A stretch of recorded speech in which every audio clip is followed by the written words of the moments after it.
नमस्कार दोस्तों, ITI fitter trade theory second year का चैप्टर 7 से रिलेटेड जितने भी इंपॉर्टेंट क्वेश्चन आपके एग्जाम में लगातार पूछे जा रहे हैं वो सभी क्वेश्चन मैं आपको इस वीडियो में बताने वाले हैं। अगर आप आईटीआई सीबीटी एग्जाम की तैयारी कर रहे हैं तो चैनल को सब्सक्राइब जरूर कर लीजिएगा।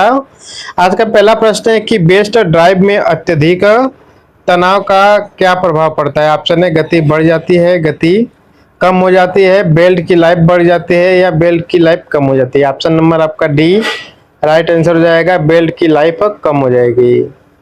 अगला है कि इस जिग का नाम बताइए। ठीक है, इसका नाम बताना है। ऑप्शन है आपका post jig, solid jig, channel jig या टूनिंग जिग। तो ऑप्शन नंबर सी आपका यहाँ पे राइट आंसर हो जाएगा, चैनल जिग।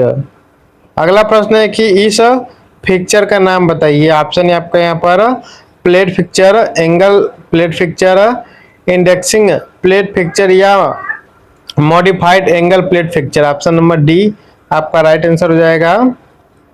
अगला प्रश्न है कि ड्रिल जिग में ड्रिल बुशेस का उद्देश्य क्या होता है। ऑप्शन है बेस प्लेट को सपोर्ट करने के लिए, ड्रिल का सपोर्ट करने के लिए, कटिंग टूल को गाइड करना और लोकेट करना या जॉब के मूवमेंट को रोकना। ऑप्शन नंबर सी आपका राइट आंसर हो जाएगा, कटिंग टूल को गाइड करना और लोकेट करना।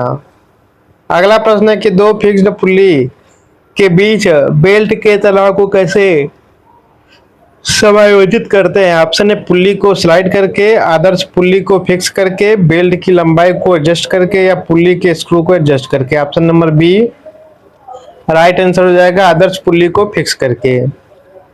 अगला प्रश्न है कि बेल्ट और पुल्ली के बीच बेल्ट ड्राइव में होने वाली स्लिप को कैसे कम करें। ऑप्शन है पुल्ली की अनुपात को कम करके, पुल्ली की अनुपात को बढ़ा करके या पुल्लिंग की ड्रेसिंग करके या पुल्ली पर कठोर लिप लगाकर। ऑप्शन नंबर ए आपका राइट आंसर हो जाएगा, पुल्ली की अनुपात को कम करके। अगला है इस क्लैंप का नाम क्या है। ऑप्शन है आपका कैम क्लैंप या फिर आपका screw lamp clamp, wedge clamp या triangle clamp. Option number B right answer हो जाएगा आपका स्क्रू क्लैंप।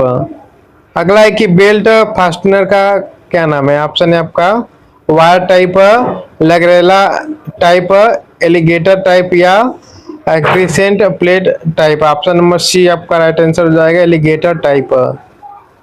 अगला प्रश्न है कि ड्रिल जिग में आयाम की आवश्यक पुनरावृत्ति सुनिश्चित करने का कारण क्या है। ऑप्शन है आपका ड्रिल बुश को कठोर नहीं किया जाता है और सटीक आकार में पीस दिया जाता है या ड्रिल बुशेस को सख्त किया जाता है और सटीक आकार में पीस दिया जाता है या ड्रिल बुशेस का अनुचित स्थान या ड्रिल बुशेस का उचित स्थान। ऑप्शन नंबर आपका यहाँ पे बी राइट आंसर हो जाएगा। अगला प्रश्न है कि बड़े पैमाने पर बोल्ट व्हिप का कारण क्या है। ऑप्शन है आपका पुल्ली के बीच केंद्र की दूरी अधिक है या कम तनाव है या अधिक भार है या उच्च आरंभिक टॉर्क है। ऑप्शन नंबर ए आपका यहाँ पर राइट आंसर हो जाएगा, पुल्ली के बीच केंद्र की दूरी अधिक है। अगला प्रश्न है कि बेल्ट फास्टनर का नाम बताइए। तो ऑप्शन है आपका wire type belt fastener, alligator type belt fastener या जैक्सन टाइप या crescent plate belt fastener. Option number आपका डी यहाँ पे राइट आंसर हो जाएगा। अगला है कि यदि शाफ्ट के बीच की दूरी बहुत कम है तो किस प्रकार के बेल्ट की उपयोग की जाती है। ऑप्शन है V belt, flat belt, link belt या ribbed belt. Option number A right answer हो जाएगा, वी बेल्ट। अगला है कि विद्युत केबलों और उपकरणों में तांबे को बड़े पैमाने पर क्यों उपयोग किया जाता है। ऑप्शन है तन्य धातु, लागत में सस्ता, आसान सोल्डरिंग या good conductor. Option number D right answer हो जाएगा, गुड कंडक्टर। अगला है कि उस मिश्र धातु का क्या नाम है जिसमें तांबा और जस्ता होता है। एल्युमिनियम, गन मेटल, पीतल या कांस। तो option number C right answer हो जाएगा, पीतल यानी ब्रास। अगला है कि पावर ट्रांसमिशन में वर्टिकल बेल्ट ड्राइव का इस्तेमाल क्यों नहीं करना चाहिए। ऑप्शन है बेल्ट के छोटे लपेटने की वजह से, अत्यधिक संपर्क के कारण या गुरुत्वाकर्षण खिंचाव और फिसलन के कारण या पुल्ली की सतह की गति में वृद्धि के कारण। Option number C right answer हो जाएगा, गुरुत्वाकर्षण खिंचाव और फिसलन के कारण। अगला है कि जिंक में घटक के गलत लोडिंग को कौन सा हिस्सा प्रतिबंधित करता है? ऑप्शन है clamp, guide plate, locating plate pin या press fit bush. Option number C right answer हो जाएगा आपका लोकेटिंग पिन। चलिए अगला प्रश्न है कि बेल्ट ड्राइव में एक्स रूप में चिन्हित भाग का नाम क्या है? इसका नाम बताना है। ऑप्शन है आपका step pulley, driver pulley, driven pulley या jockey pulley. Option number D right answer हो जाएगा जॉकी पुल्ली। अगला प्रश्न है कि एल्युमिनियम धातु का रंग क्या है? ऑप्शन है पीला, लाल सा या व्हाइटिश ग्रे या आपका silvery white. Option number C आपका राइट आंसर हो जाएगा। अगला प्रश्न है कि इस जिग का नाम क्या है? अगला है कि box jig, post jig, turn over jig या sandwich jig. Option number C right answer हो जाएगा टर्न ओवर जिग। अगला है कि इस फिक्चर का नाम क्या है?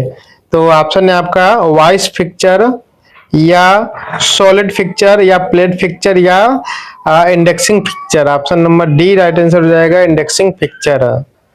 अगला है कि क्या कारण है कि मानक पीतल एक प्रकार का पीतल है और अधिकांश इंजीनियरिंग प्रक्रिया के लिए उपयुक्त है? ऑप्शन है गर्म काम के लिए उपयुक्त, सर्वाधिक तन्य गुण वाला, ठंडे काम के लिए उपयुक्त या कम तन्य गुण वाला होने के कारण। ऑप्शन नंबर डी आपका राइट आंसर हो जाएगा।